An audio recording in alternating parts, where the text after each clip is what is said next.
मंत्री बनने के बाद ईशान जी पहली बार आए हैं विजिट करने हॉस्पिटल। ईशान जी क्या अरे मीडिया है जी, क्या ईशान जी कैसा लग रहा है? अभी तो अबे किए हैं, विजिट करेंगे तब ना बोलेंगे। अच्छा अभी तो आईबे की है। अच्छा मंत्री बनने के बाद कैसा फील हो रहा है? रात को नींद बड़ा बढ़िया आता है भैया। वाह देखिए अच्छे का नींद उड़ जाता है मंत्री बनने के बाद, लेकिन इनको जो नींद क्या है जी?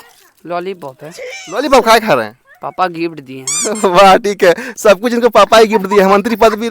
अच्छा लॉलीपॉप, देखिए कैसा कोई बात नहीं। और ईशान जी आपके पार्टी में अनंत जी हैं, उनके बारे में क्या कहिएगा? अनंत अंकल को कानून मंत्री बनाने का बात चल रहा है।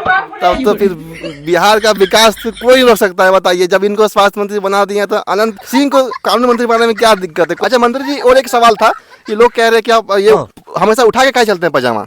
दर्जी थोड़ा बड़ा सी दिया था। अच्छा ठीक है जी, बस आप लोग जान गए ना, दर्जी जो है दर्जी का गलती है, इनका कोई गलती नहीं है। सब जो गिफ्ट में नहीं ना मिला है पजामा टॉप, नहीं हमको लगा पजामा पापा दिए हैं।